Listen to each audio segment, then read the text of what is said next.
היי, היום נלמד להעלות קבצי DWG לתוך סקטשאפ ולשנות את הסקייל שלהם. דבר ראשון שאנחנו צריכים לעשות זה לגשת לפייל, Import, ולבחור את הקובץ הרצוי.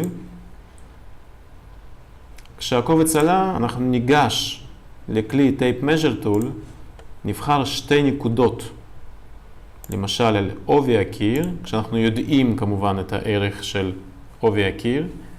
במקרה הזה זה 45 סנטימטר, אזין 45 סנטימטר עם המקלדת, באמצעות המקלדת, תלחץ על Enter.